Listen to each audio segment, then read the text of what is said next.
Jake and Nog study Klingon opera, Odo has a bad case of gas. Does Keiko really care how O'Brien's day went? Hello, everybody, and welcome to The Seventh Rule with Cirroc Lofton. Hello, hello. My name is Ryan T. Husk, and today we are doing a review of Deep Space Nine's Season 2, Episode 11, called The Alternate, directed by David Carson. This one has a story by Jim Trombetta and Bill Dial. So I don't know how many they did, but... Yeah, I don't know. Those names don't ring bells for me, but David Carson obviously does. Yeah, how is he as a director? Well, he directed the pilot episode, if I'm not mistaken, right? Okay, I don't remember, but yeah, I believe it was David Carson. And he's a British fellow, and he's a really good director. I actually enjoyed the pace that he set for this episode. It felt like it moved very timely. I didn't feel really too many lulls in the storyline. And so I liked some of the decisions that he made as far as camera work. There was one scene in Ops where Sisko's walking past, and they kind of move the camera in this Z pattern where they're following one guy and then it moves over to another. I like those kinds of shots. Makes me feel, you're in the action, you're in the mix. It puts more pace to the shot as opposed to a steady framing over the shoulders in the classic close-ups. Mm-hmm. So he did those kinds of choices in this episode, which I thought really resonated well and helped keep the pace on this story, which kind of felt like it was going somewhere more than where it ended up going, but it did give you some clues. What did you think about? Well, speaking of camera shots, big shout out to the movie 1917 we talked about for just a second before we started recording. That is some camera work that I'm sure I'm not the only person saying this is probably the best I've ever seen. I'm sure pretty much anybody that's watched it or anybody in Hollywood or production is saying that's certainly mind-blowing at the least. And it made it hard for me to pay attention to the story in that movie because all I was doing was watching like the camera work and the production and kind of like, be an amateur photographer and guessing where they were going to go and what they were going to do. And anyway, just shout out to 1917.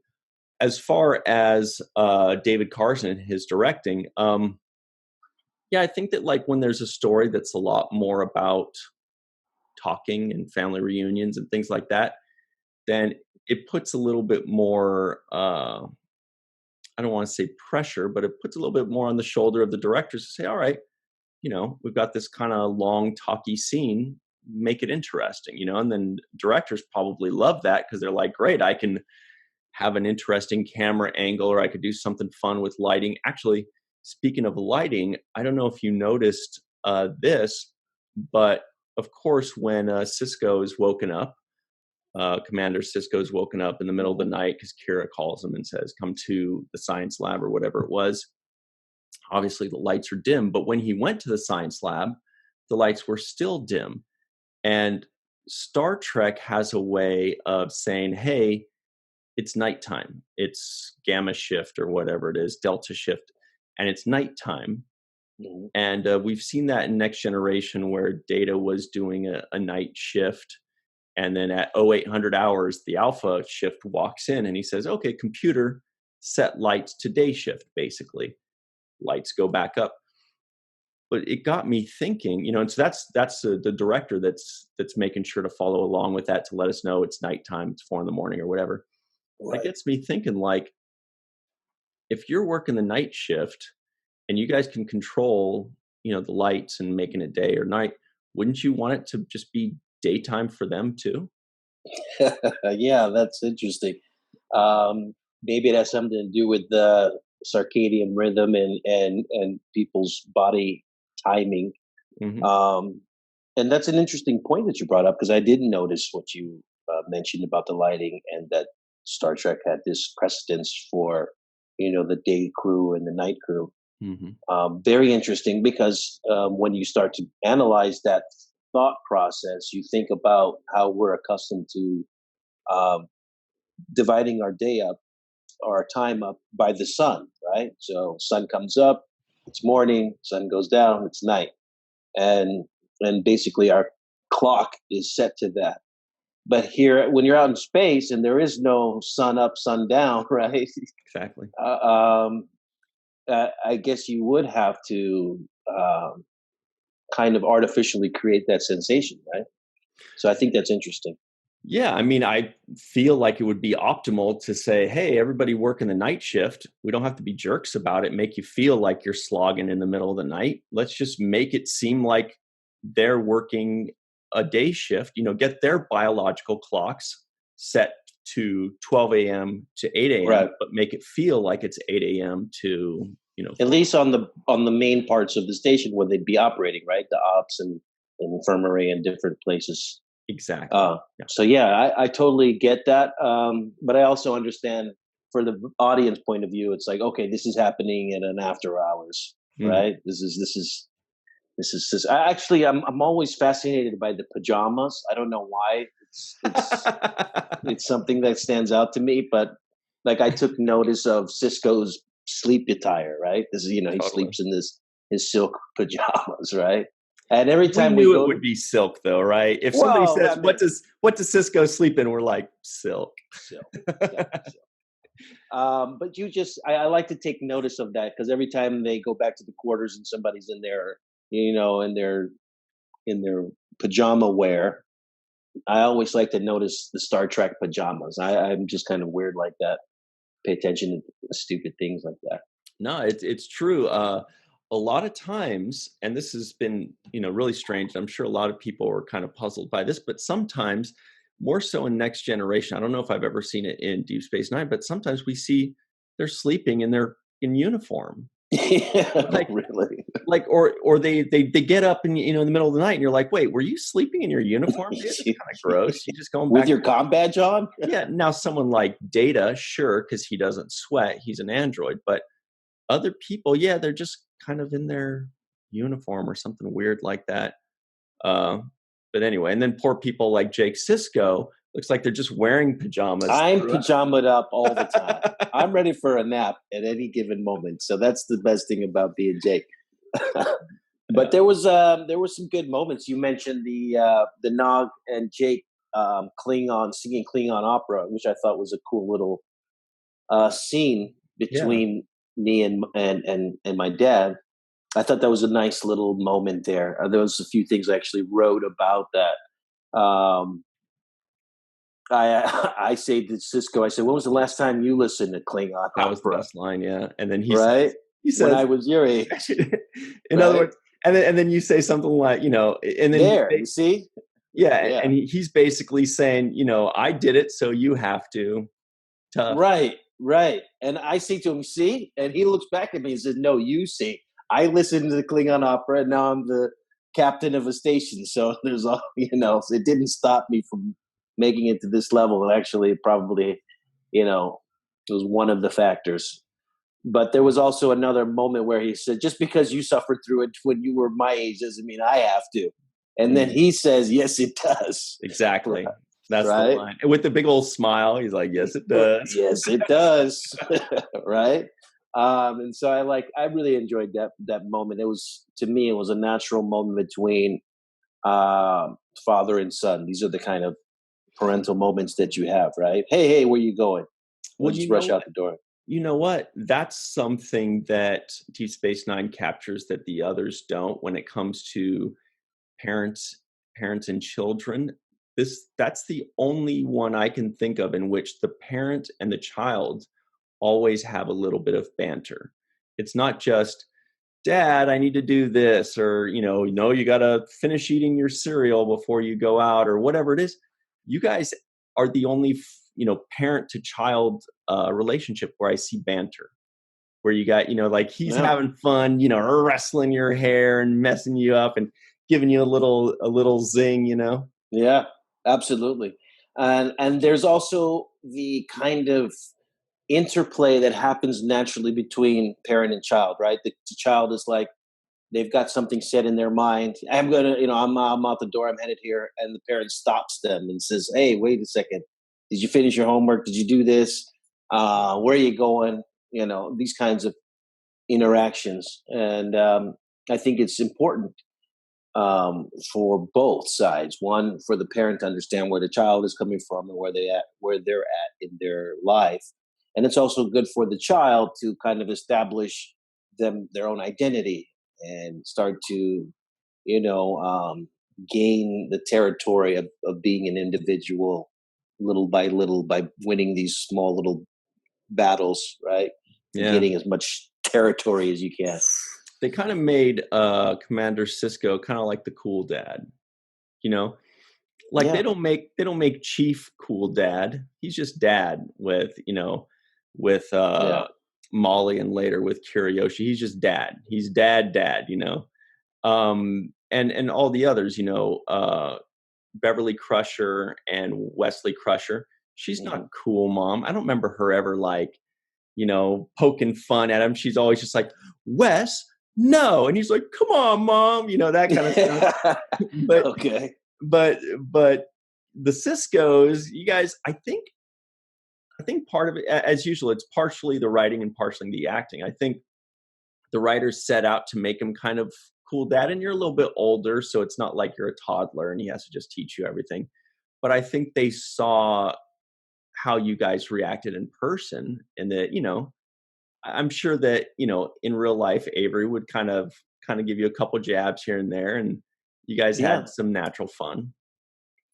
Yeah, everything that we did carried over onto the screen. So everything that the interplay between us was natural. It was something that wasn't so far away from reality. So we would, have these kind of jousting in real life, right? Where you going, Who dished it out more? It was him, wasn't it? Well, it was him because he was he was the guidance in my life, right? So he was reining me in when he had to, and also letting me understand different things about the world when he had to as well. So it's not unlike our relationship as far as our characters.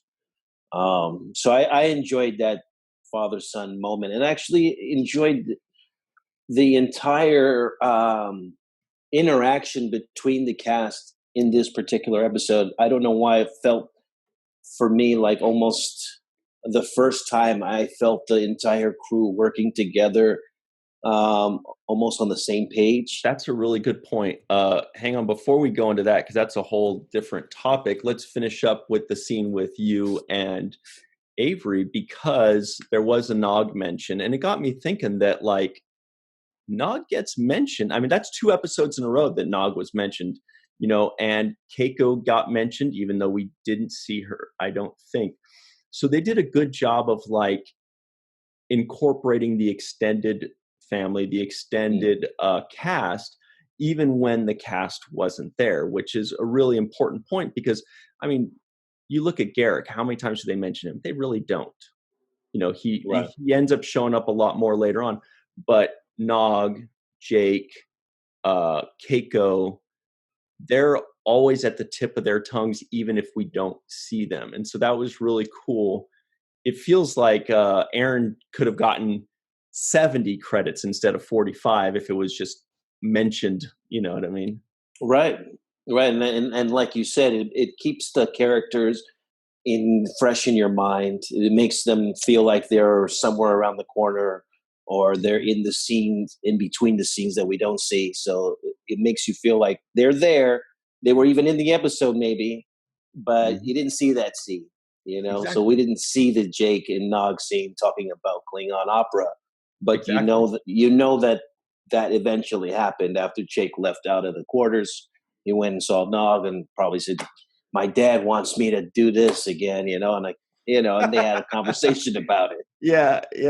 I mean, they're still writing for those characters. They're still writing for Nog, even on days when we don't see his Ferengi ears on the screen. It's canon that, even though we didn't see it, it is canon that Nog studied Klingon opera. We know that because Jake did, and Jake was supposed to study it with him. So it's cool to get a little bit more depth on the characters that way, even when we're not expecting it, you know?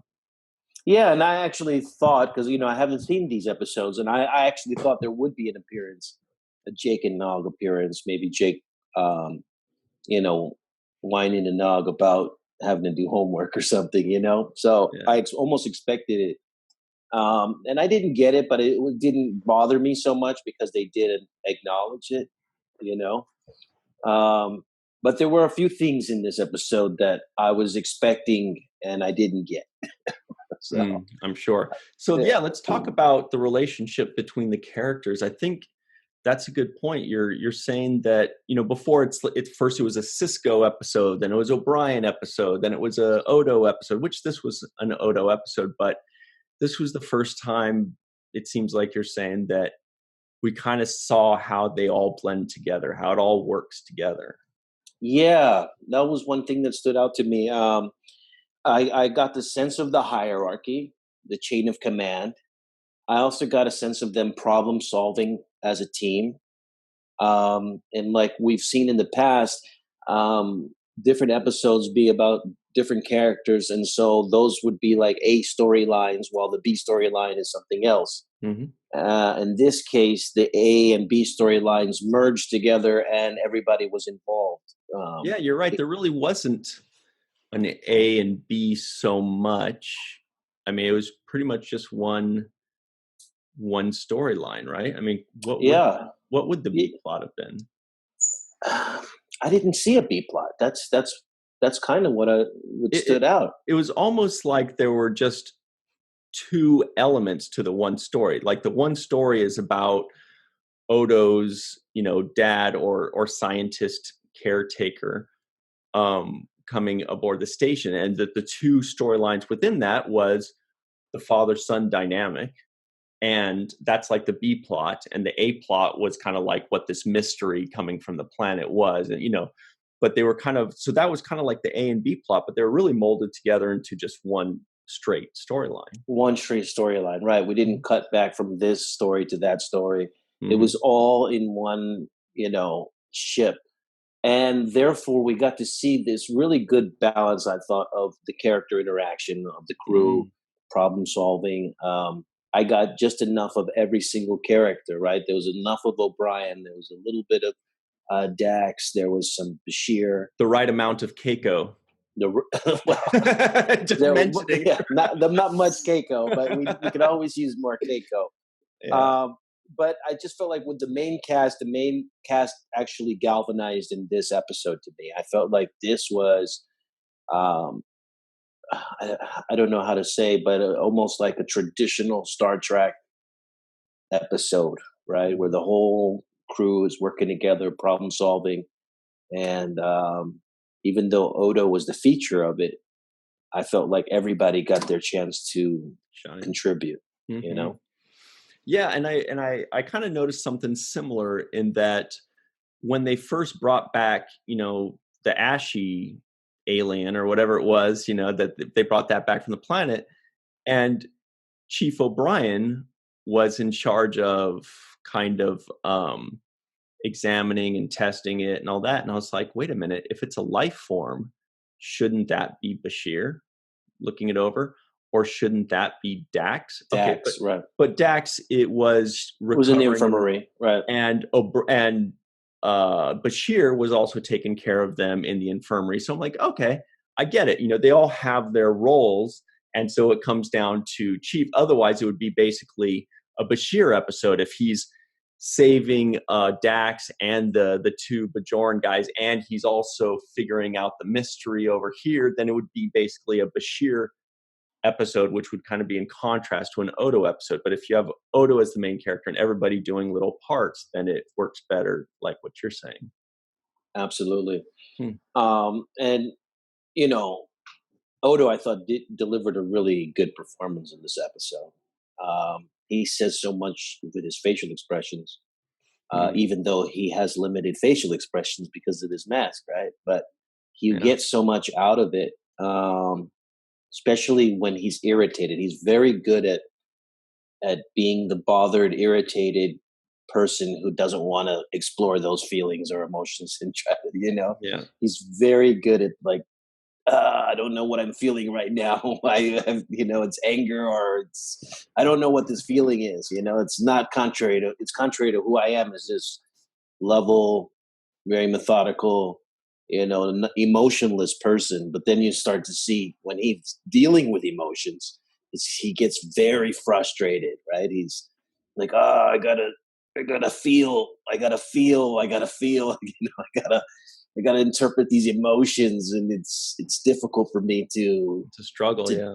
it's a struggle for him, and I enjoy that the way he plays that in his character. He also did a good job of having hot dog fingers. I don't know if you noticed, but when he was like, I was like, whoa, his fingers look like hot dogs. They're like wiggly hot dogs going around. Wow, that's great hand acting there. Hand acting, and the special effects with them, capturing him in this in the containment field. I just enjoyed the episode. I thought it ran smoothly. It didn't reveal some things that I thought it would. I thought we were gonna get more into the Dominion, and I don't know why, but I just felt like, okay, there's gonna be some backstory here on the Dominion. You're right, because they were going into the Gamma Quadrant.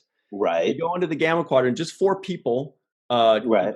2 officers and 2 scientists in a shuttlecraft. It's right before here comes the big bad Dominion, but no, Dominion lets them just go in, grab a sample of ash. The planet gets angry when they take a pillar. They didn't explain any of that. We thought, right. To your point, we're thinking, oh, there's something to where they're going to say like, oh, we got to bring the pillar back or the planet. No, they're like, oh, fuck that planet, whatever. Yeah, they didn't explain the anomaly of the earthquaking, and any they're of like, that. So they're like, why did this happen? They're like, who cares?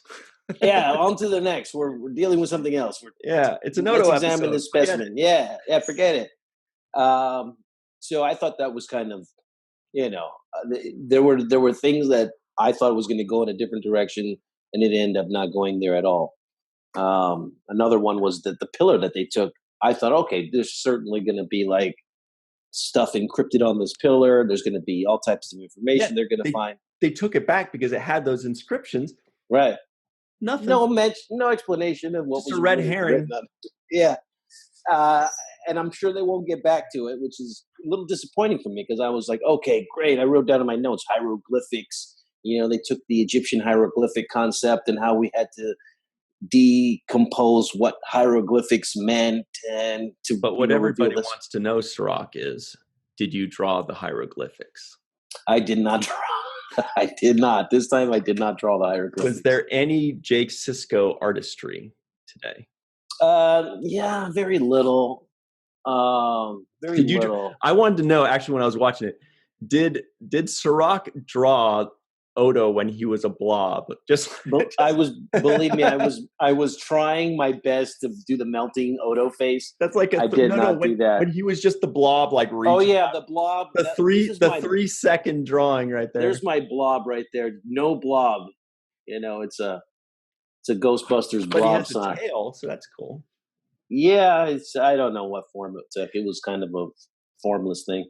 Hey, we have to go to a break in a second here, but I do want to touch on Renee and what a loss he is, because we're sitting here talking about what a great Odo episode this was and what great acting Renee did, and we'd be remiss if we don't mention again that our friend and this incredible actor passed away, and episodes like this really show the importance that he meant to the Star Trek community, because not just because he was a great person, but because of how great he was at his craft. Yeah, tremendous contribution. He's an integral part of the success of the show, and he sells Odo as well as you can sell any character in the franchise, I guess. Absolutely, we miss Renee. So we're going to come right back and talk about how awesome he was even more, and this episode on the 7th Rule. Everybody, we are back on the 7th Rule. Did everybody get our 3 opening trivia pieces? Keiko, does she really want to know how the Chiefs' day went? I mean, we kind of touched on that because O'Brien, that was kind of a fun little. It did seem like conversations that we've all had in real life, which is like, does she really care how my day went, or does she just want me to say fine, or he or anybody? When people say, how was your day, do they really want you to be like, well, to be honest, there was I was in line at Target and the line was going really slow, and then I saw they opened up another checker and the other person went in and I should have gone, and they're like, dude, I just say fine. Just Yeah. I don't care. I'm hungry, I mean, there's an element of that. I mean, with all relationships, at least the ones that I've been in, there's these communication gaps, right? Where you say something and it either means something else, or somebody's asking a question but they really don't want the answer. I mean, can you imagine the poor waitress or waiter at the restaurant? They say, hi, how you folks doing today? And each one goes around the table and says, Yeah. well, my day, what about you, Jimmy? Well, I did that. And then she's just like, oh my God, are you serious? No, I didn't really mean I don't have how this kind of time. I didn't really mean how are you guys doing. Yeah. It was just meant that as a general. But I mean, O'Brien does his usual grumpiness, right? Where he's just like, nobody really cares about what I'm doing, and they hate, nobody values my time and what I do. Yeah. So he's always got that air about him. And Who's grumpier? Who's more of a curmudgeon, Miles or Odo? I'm going to give it to Odo. It to Odo. Yeah, I think Odo just walks around because emotions are hard for him to just process, right? Because O'Brien has like this moment at the end of every day where he's or where he's like, Keiko's asleep. I can smoke my cigar. I can sip my scotch. I can, clip my toenails and watch an old baseball game or whatever, chew my rum infused or my scotch infused gum or whatever. And he's just like, this is the life, or he goes and has fun with, playing racquetball. Whereas Odo, no fun ever. Yeah, no fun ever. I can imagine O'Brien having a good time with a drink in his hand watching the football game. He just hates being at work. I think Odo just hates life in general. He hates all aspects of life. We saw a little glimpse of that in this episode because for all intents and purposes, his dad shows up and his dad's being like, not my dad. He's not my dad. And he's like, stop calling him my dad. Yeah. But no, it's funny. You mentioned his name, Dr. Mora, the character, right? Yeah. And right off the bat, I was like, wow, they have the same hairdo. I don't know if you picked up on that, but that was deliberate because Odo took, he modeled his look after his quote unquote dad, right? That's right. Or his caretaker. But that's just stood out right away. I was like, okay, they got the same hairdo. This looks like this could be something, right? He has the Bajoran nose, but maybe there's something to it. He sure didn't model his personality after him. No, because that guy was a nice guy. I thought he was a really nice guy, caring and thoughtful, and getting to know how people felt about things. And he tell me, how cute was it when he was just going like, "Oh, how are things with your friend? Oh, are you making friends? Oh, they call you Constable. Well, that's because." And Odo, the more he did that, the more Odo got upset. You're embarrassing me. Stop saying that. I guess you're right. That was great writing, that they're basically like, they're almost setting up this relationship of like a proud father and an awkward teenager being like, leave me alone. Gosh, Dad, are you making friends in school? I don't know. Gosh, Well, in that moment, actually, he's the first to point out that Quark and Odo are secretly friends.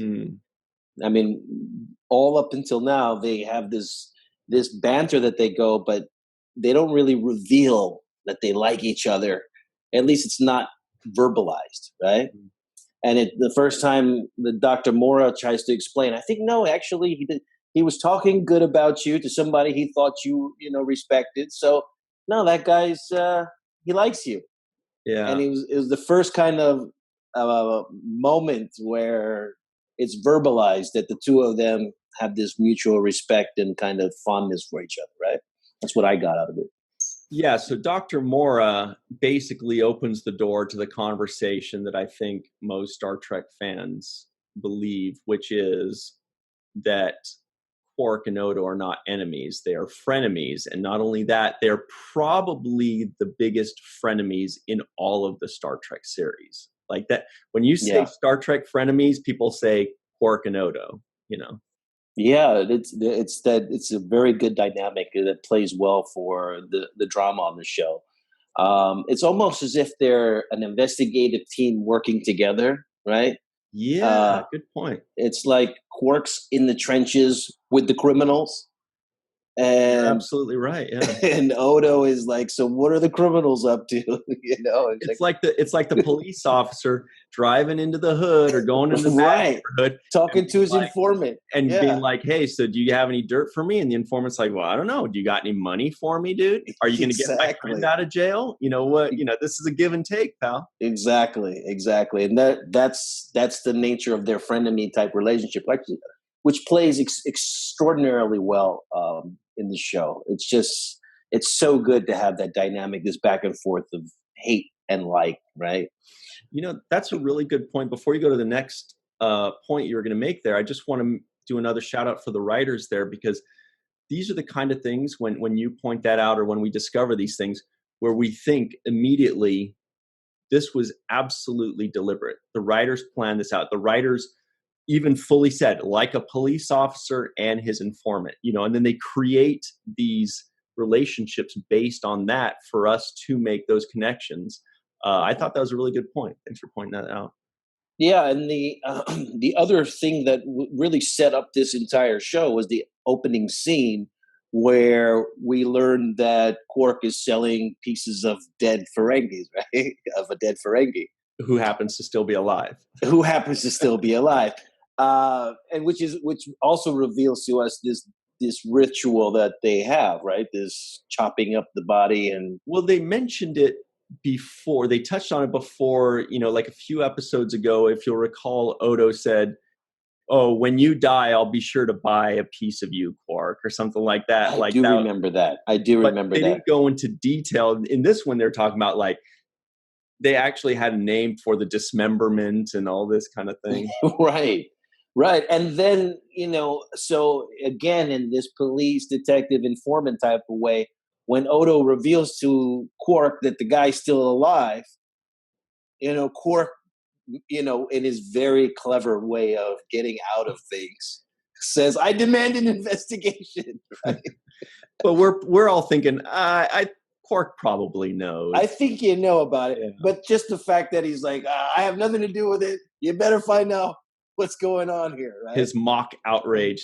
His mock outrage. Oh, I'm going to be the first in line to convict that guy. Exactly. But you still want to buy it? So it's one of those kinds of things. And you know, that's, again, it just shows how they kind of working together, but in their own separately. Now, also, there was one thing I really wanted to touch on, and I just remembered it. Our man Bashir just can't go one episode without either being a slime ball or at least hinting towards a slime. Like when Dax gets out of the infirmary, and she's saying, well, and they say, well, you know, how did Bashir let you out? And she's like, oh, he didn't. What did she say? She says, I want to see if I got it word for word. She says, Dr. Bashir hid my clothes so I wouldn't leave. The first thing I thought was, sure, that's why he hid your clothes. And then she says, you know, that's why he did it. She says, oh, so I had to leave in a gown that had the backside open. And it's just like, Bashir's like, I can't let you leave. I'm going to have to hide your clothing so that you leave in that gown with your bum showing, you know. But would you want this doctor? Would you want this doctor performing? I mean, it sounds like the doctor for the women's gymnastic team, right? It's like, no, I'd rather not. I think I'll take somebody else. Whereas if you or me are like, hey, I'm feeling better. Can I go? He's like, yeah, sure. Give us some privacy. Get out of here. So anyway, Dax, you can't go anywhere unless you get up Yeah, in that I gown hid right your there. clothes. Guess where they are? No, there was a moment I wrote this down. That you brought it up, where she invites him for Rock the Gino, Yeah, you're and right. his line was "My replicator or yours." It was one of those, again, one of his cheesy lines. But I actually liked this particular line. I actually liked that particular scene, not the hiding your clothes scene, but more the Rock the Gino. Hey, do you want to go grab some Rock the Gino? And he's like, "My replicator or yours." I like Mhm. the way he subtly Yeah, came on to her, and then she and said then goes on. Yeah, go ahead.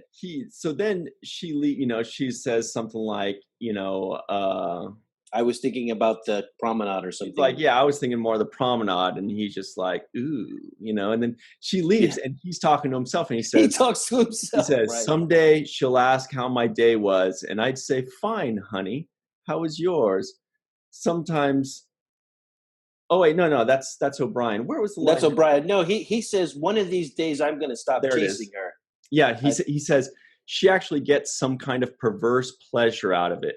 One of these days, I'll stop chasing her, and then we'll see. then we'll see. Yeah, then we'll see her with the Wharf, buddy. So not gonna. This guy, and so He. we're Yeah, all thinking, we're like, yeah, well then, stop chasing her and see what happens. We'd love for you to stop chasing Dax. It's making us all feel a little uncomfortable. yeah. Please stop chasing her, or just take her up on coffee and get to the next step. Get the first base before you try to get to the home plate.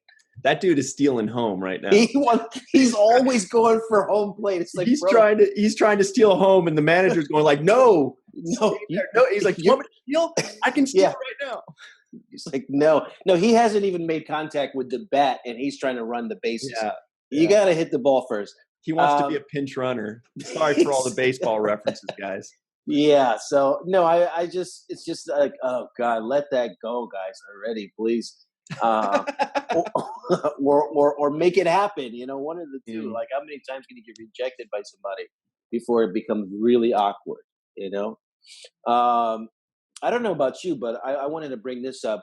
One of the things that I thought about while watching the show, when Bashir gets wrapped around his neck by this entity in the medical infirmary, Mhm.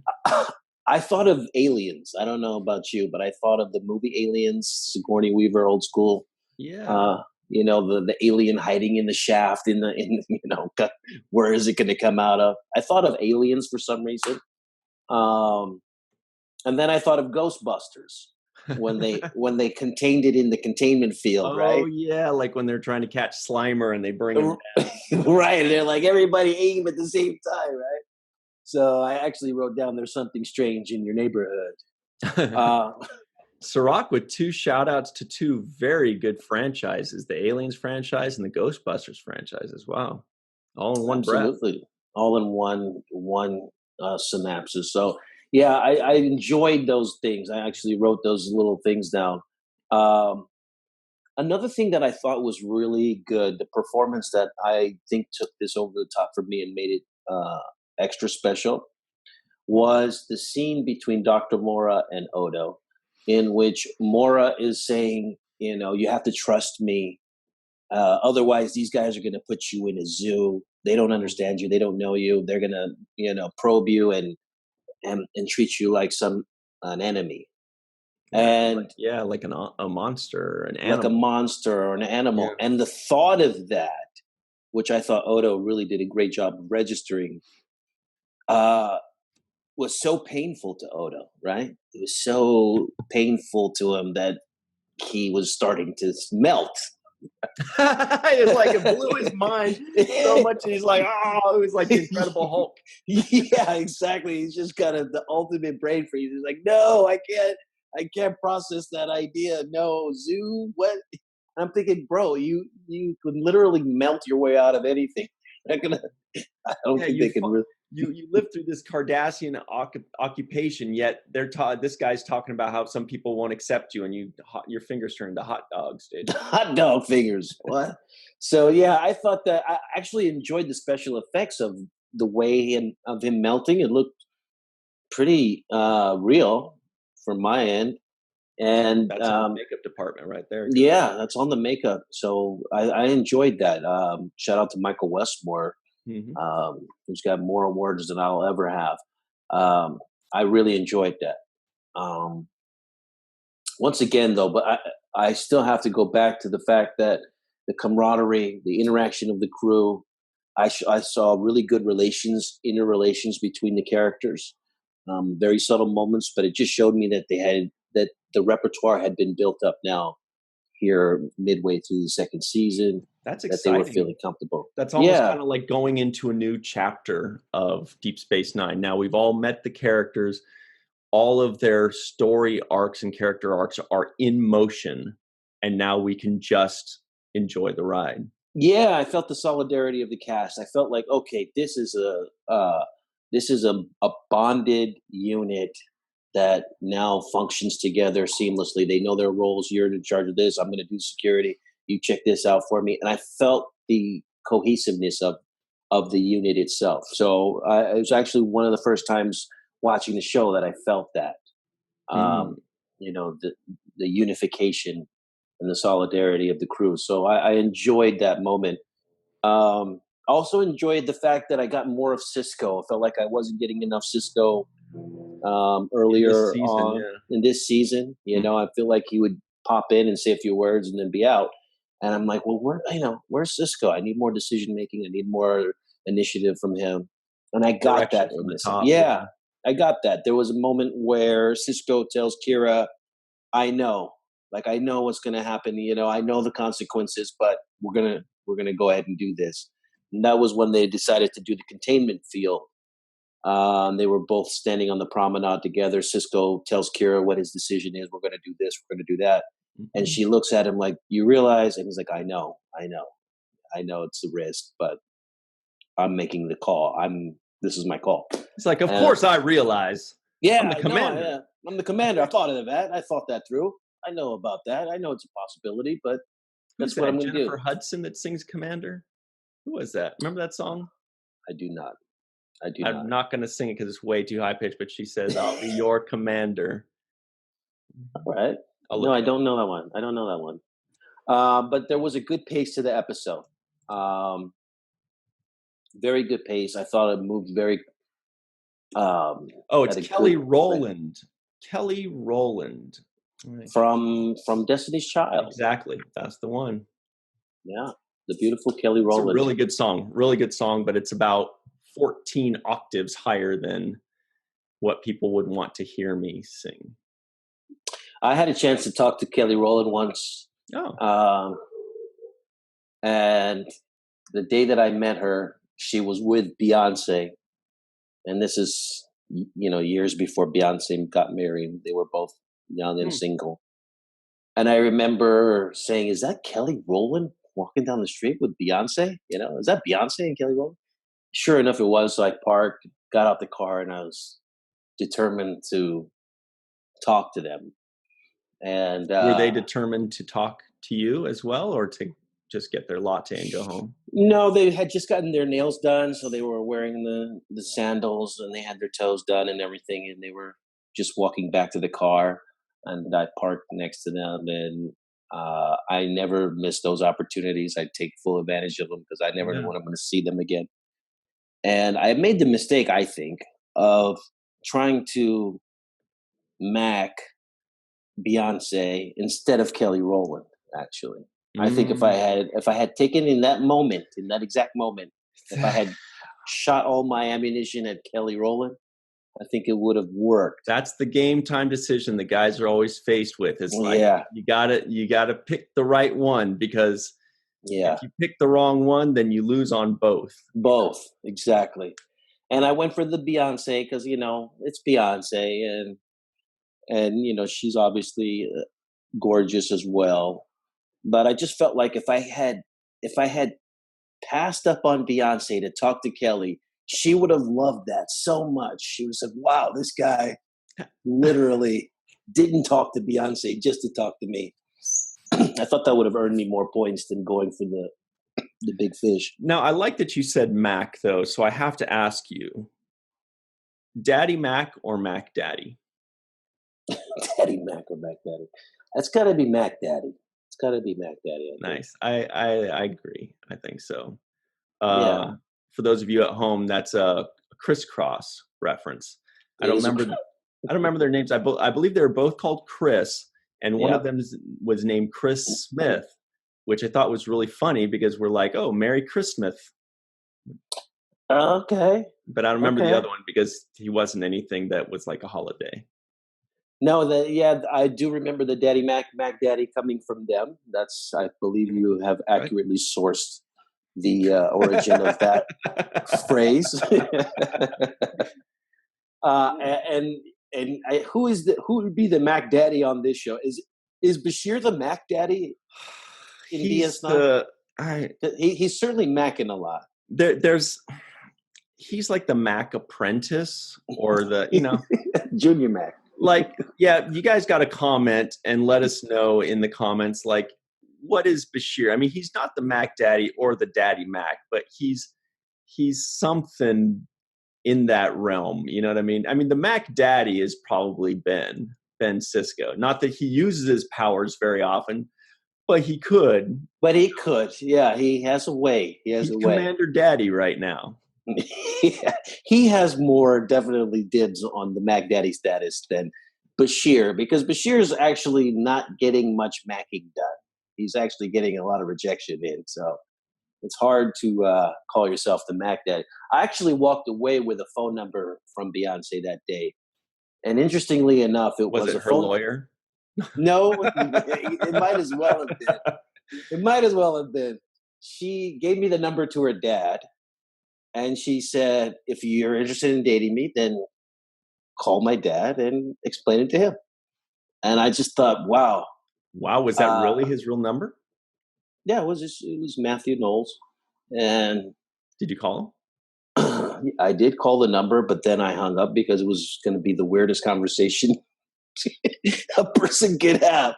Hey, yeah, my name is Cirroc. I met your daughter, Beyonce, over there. I mean, if she gave you his number, he's probably had this conversation before. It probably wasn't the first time she's ever done it. I mean, she gave you her dad's phone number. That's not a no, dude. It's not a no. It's not a no. It's a request. It's a callback audition essentially. But it's not with producers. It's a send in your resume and we'll let you know. That's what it is. It's a social audition or a social submission. But I enjoyed the idea of it because I thought, wow, that's cool. Eventually I did have a daughter, but if I have a daughter one day, I would instruct her to send all the guys to call me. You know what the best part of that was that you leaned in like intimidatingly right there. You're like, I would instruct her to call. Yeah, you make sure they call me. I love that idea.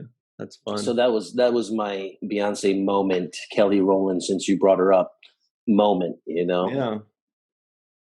But yeah, I didn't get any mention of Dominion. I thought that the Dominion for sure was going to get touched on. I thought they were going to bring up some aspect. Obviously he has ties to the founders and this, and I thought there was going to be some kind of revelation there about Odo's background. Even how cool would it have been, even if there's just a 20-second scene at the end that in the inscription it says, we've been able to decipher it, and it says, beware the Dominion, or the founders or the gods, have taken this land in their honor, or something like, anything like that just furthers the mystery and intrigue. Right. And the writers are always good about these kind of foreshadowing, right? So they always drop nuggets for the next episode or two down the line. So I was almost certain that hieroglyph that they found was going to have some kind of inscription that mentioned the Dominion, right? In some type of way. And there we were going to get another little glimpse into, who is the mystery of these people, and are they worshipped like gods? what are they about? But I didn't get that, and I was a little slightly disappointed about that because once again they left that entire inscription thing untouched. Right? They went to it, and then there was, I thought there was a line where Odo tells Dax, "Did you move that thing? Wasn't it over here?" And I thought, okay, there's definitely something to this thing but moving. she had such a cute expression when she responded. She said, "Yeah, it was in my way, and I haven't moved." And that was it. And I was like, all right, relax. Yeah. But I thought, okay, there's something here. There's something, there's going to be some magic behind it or some kind of, revelation. And then it wasn't about that. So I was slightly disappointed. We only have 1 minute left. So we do want to touch on that. The final point, which was kind of how it ended. Odo does have a bad case of gas, which is, that's what he said. He said, "Oh, it must be the gas from the planet." And of course, he's sitting there. He's like flinching and sweating. He's like, "Oh, it must be the gas." But that's what it was. At least we were able to find out what the mystery was that this gas that made these others cough, instead of making him cough, it made him, a jerk. Basically, it's the bottom line. Pretty much, yeah. I liked also the special effects. I don't know, it was very small, but when they showed the close-up of the life organism inside of the Petri dish, it looked really cool. It was moving, and it had this hair follicle. Looked like a 3D equalizer. Like if you ever see the equalizers on like on a sound equalizer, sound equipment type thing. Yeah, it had that kind of vibe to it. It had hair follicle type movement to it, and I like that. Just it was a very small cut to that scene, where they inserted the special effects. But I just enjoyed. It looked cool. It looked like, okay, these are bioorganisms. These are different kinds of life forms. We deal with bacteria and virus and all these other kinds of life forms. And here we get to see something else. So I thought that was also another well inserted little tidbit. Very well inserted. So we are going to go to the free for all next. Very quickly, special thanks to our associate producers Imo Radka, Rex Wood, Dennis Koch, and Homer Frizzell. We will see you on the other side in the free for all. Hey everybody, and welcome back to the Seventh Rule. This is the Free For All with Kat R. King, Homer Frizzell, and Rex A. Wood, Cirroc Lofton, and myself. So, we were reviewing an episode called, this was something I wanted to ask you guys. The episode, crazy name. The episode is called, The Alternate. But I don't know, usually you can figure out why they have a title called, what it means, but I couldn't figure out what. Was there a jury involved or trial or? No, it was the one where Odo meets his dad, or that not meets his dad, but his dad, Dr. Mora, comes. Oh yeah. Cirroc, do you have any idea why they called it the alternate? What that means? It's funny because I originally thought it was the alternate Odo. So I thought that the species or the life form that they found was going to grow into another Odo, essentially, right? Oh, and that's like an Enterprise thing, like Trip Tucker did. That's what I expected. So this episode literally did everything that I didn't think it would do, right? It just every direction I thought it was going to go in, it didn't go in. Like we talked about the Dominion, I thought the Dominion was going to be kind of unraveled in this episode, or at least another clue to the Dominion would be revealed. It was not. And then the alternate, I thought when they found that sample of that life form that it was going to, mature into another Odo, and Odo would get to see the origins of how he formed into himself, right? I thought it was going to be like a Data Lore situation, like they had like sort of the alternate, like evil Odo, or amoral, or whatever, like non-Odo Odo. A friendly Odo. Right. An alternative Odo. A friendly Odo. A friendly, smiley. Instead of grunting, he's always laughing away. Yeah. Rex, you remember the episode, right, Rex? Yeah. Do you have any idea why they called it the alternate? I know Homer's thinking. Homer The three of you Don't have a ask me. lot of good Star Trek knowledge, so it's one of you is going to be able to piece it Uh-oh. together. I Rex, Let me come on, crack let's open go. my really don't laptop. I'm either. gonna cheat. I don't. I went by the same thing that Kat was talking about, and Yeah. also what Cirroc was talking about, that it was going to be, the only thing I can think of is that they were trying to throw us off in some way, but the whole thing of, here's this thing that you were thinking was going to grow into another Odo, so you would have thought, well, the alternate meant that this was the alternate Odo. I mean, yeah, I can't think of a reason why they did either, except that that's what I was in tune with on that episode. So maybe Homer will have more. For those of you at home that are just listening in and not watching, I do want to point out that all three of our extra guests right now are wearing really cool Star Trek related things. Rex has an amazing Admiral's uniform. Looks like the Wrath of Khan, right? Is that what that is? And I saw some cool Star Trek insignia earrings on Kat. Oh, let's take a look at that. Yeah, check it out. Wait, let me. Nice. Okay, very nice. Very nice. Very nice. They were a gift. What can I say? My baby has taste. What a good, It was me. what a good gift. Looks like Those it's a are cool. command Delta from the original. Absolutely. And then on the other side, I have the Imperial.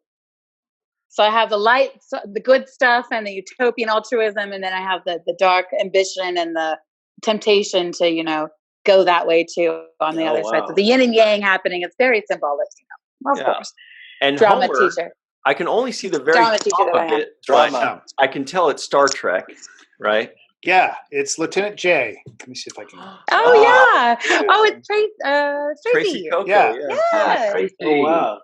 I love Exactly. her hair. That's such great. Where did you get that, Homer? The guy who did it is Carl Huber, Huber. I'd have to Google to see what the site is. I think he may have had to have moved them at one point because some company didn't like the fact that he was selling them. Yeah. Well, we like it.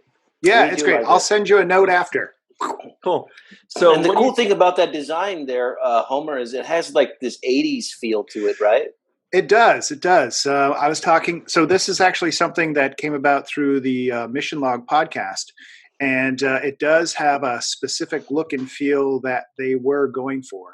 And there's also a Crusher one that I have as well. Cool. Oh, Yeah, it's pretty great. You know what that look reminds me of? And Kat and Cirroc might know this one. You know the pizza place by Space Mountain in Disneyland? It's all Pizza Planet. Yeah, it's Pizza all these Planet. triangles. It looks like that. Yeah. I remember. Yeah. Huh. Well, I do not know the pizza place next to the Pizza Port, something like Yeah, that. Pizza Port. Space Port, something. Pizza Port. I'm thinking of like an old album cover. I can't think of who, but it's like a David Bowie type of album cover. No, yeah, I get I was getting Bowie for sure. Yeah. Duran. Somebody Duran. It looks like it looks like the cover to Rio. Right. Yeah, Like Rio. a seagull. Yeah. You got Or as they call themselves, Duran. Duran, darling. So Homer, any ideas why it's called the alternate? You got to save us. I'm just going to kind of make something up. So this is Dr. Mora, who is a father figure to Odo. And so I think it's not about Odo, but I think it's about Dr. Mora as the alternate father that he didn't have. Oh. And this is before he even knows about the link, I think. So that's my take. Yeah, that's a good one. You know what I like most about that, and the people that are just listening in can see it, but when you said that, Homer, everybody started nodding. We're like, that's good micro messaging. Thank you, people. No, I have to agree with that. It sounds pretty logical to me. The thing that I have a difficulty with is the fact that Odo, who is this, constant grumpy guy, modeled himself after one of the nicest guys, we've seen in Star Trek so far. Dr. Mora is like this really benevolent person who's always trying to find the good in things and, pointing out how people, like him, or he seems like a really positive, happy-go-lucky person, and then you would say, it's like, where did you get Odo? Where did you get your personality from? If this is the guy that was, where did I go wrong? Where did the harumph come from? Yeah, exactly. So Unless yeah, it's just Quark that brings it out in you. That's a good one. I like that idea. That's good. Yeah. I think that's a real good one. Yeah, I like that. I think you win, Homer. You win. I think you win, Homer. It's not about winning. I have an idea. Because there's an alternate state for Odo in this here. So it's sort of like this part where he helps the crew lure Odo in his altered state to the promenade. So then he therefore is contained. It's almost like an Jekyll and Hyde alternate personality or persona, even and for his people as a changeling. But, I don't know. It's an interesting thing because it says he helps the crew lure Odo in his altered state to the promenade. So that means he's literally an alternative form of himself, or a different form of himself. So I was going with a little bit more literal take on it, but these are all really good. They're all great. Yeah. So an alternate fact. Got it.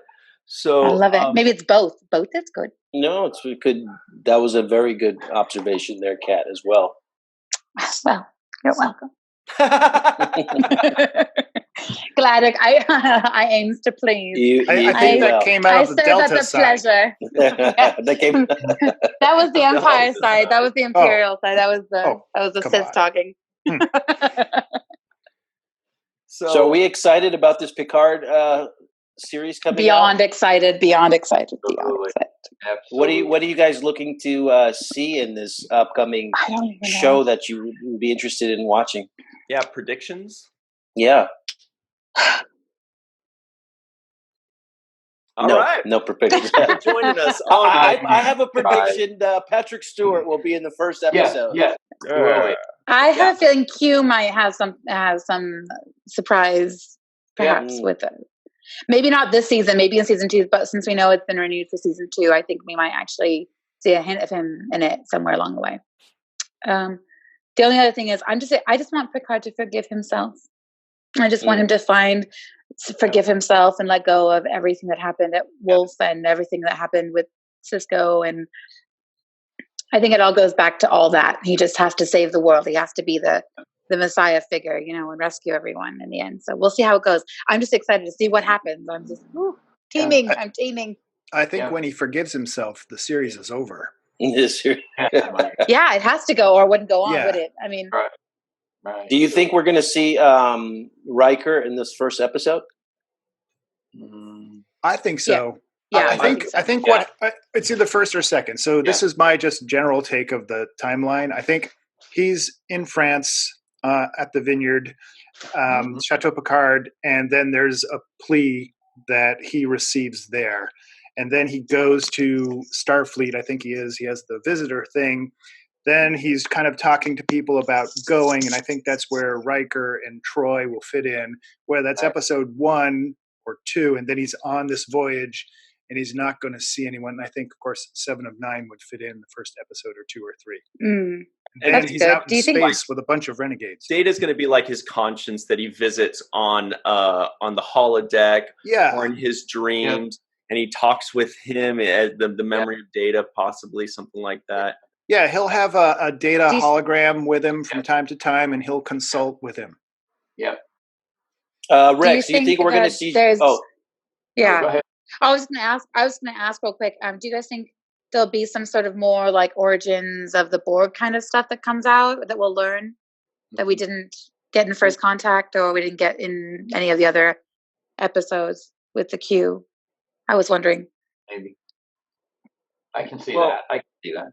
I'll be honest about the Borg, and this is going to be the worst answer I could possibly give, but I don't really care about the Borg. Like, I know that's what this whole series is going to be basically about, but luckily they're going to have like a different take on it. It's not just going to be like the Borg have invaded and now we have to fight them. I do think First Contact's like the best movie ever. I love it so much, and Jonathan Frakes directs it.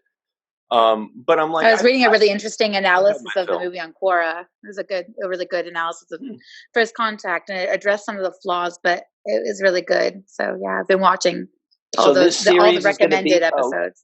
Heavily featuring the Borg. Is that what we're going to be looking at? I think so. I think it's going to be the Romulans have captured the Borg and they're testing them, or they're doing something. Maybe the girl that escaped is like, a Romulan Borg hybrid, or a daughter of the Queen Borg, and the reason she can trust Picard is because he used to be Locutus of Borg, so she feels like he's one of them. There's going to be something in there, I think. I'm mostly looking forward to, because I'm a sucker, the Riker and Picard reunion. That was the cutest thing I've ever seen, where you see the little scene with them sitting outside together, and Riker puts his arm on Picard's shoulder, and Picard goes like, I'm like, oh my God, that's the cutest thing I've ever seen. It was such a bromantic, like precious moment there. That was. Seems so real. Are we going to see Geordi at all? I don't know. I would think at some point we will. I just don't know if it'll be right at the beginning. But I have a feeling that we're going to be surprised with all the people that wind up showing up in this series. I think we might be shocked to see Manua in season 2. I know he's not anywhere in season 1, but he has been lobbying, CBS That's left, right, and center. Egypt. Itchy. Yeah. Well, here's what I would say about that is that, and this is purely a guess, but anybody that's trying to get into season 2 right now is not going to be in season 2 right now, because if they're going to start shooting season 2 in a month or two, that means they're already in pre-production season 2, which means those scripts are already long written. Yeah. And if they were, but they could be under NDAs, not allowed to discuss it until they've allowed, That's right. But what I'm saying is, if there's somebody trying to get into season 2, it's it's already. Well, I'm just wondering if he got his way and was able to kind of wiggle his way in there somehow before the window of opportunity closed on them. But I guess that remains to be seen, and we'll only have to wait and see. Monday at the premiere. Thursday for those of you at home. So for those of you at home, it'll be Thursday. But for those of us attending the premiere at the ArcLight in LA. Did anybody watch the short track, Children of Mars? Mm-mm. Not yet. Oh, that's really, really interesting. Is it good? Yeah, it's really good. The relationship, I won't spoil it or anything, but it's actually a very good short track. The relationship, showing, some deals to go on with Mars and the children of Mars and schools and things like that. It's pretty awesome. If you haven't checked it out, you need to go see it. There's a little tie-in. Will do. Picard. Will do. Absolutely. There is. Absolutely. Right at the end, there's a tie-in to Picard. Yeah. I heard that. I would like to check it out. Who's starring in that short track? I can't tell you who's in it. It's 2 girls. I'm sorry, I don't know who they are, but there's 2 girls, and one of the girls is actually an alien, maybe a species from Mars, and then the other girl is obviously somebody from Earth. And there's kind of a whole thing with them getting into a little bit of a fight, things like that during it, that they don't like each other. So there's a little bit of that. I was kind of surprised to see it when there's that kind of fight that happens between those 2 in it, but it was really nice at the end how they end up at the end of it. I just don't want to spoil it if nobody's watched it yet, but it's actually I've seen it. Actually got a really good ending to it. It really does. I'm trying to time my free trial period just right. Yeah. Are the short treks are they produced by CBS or?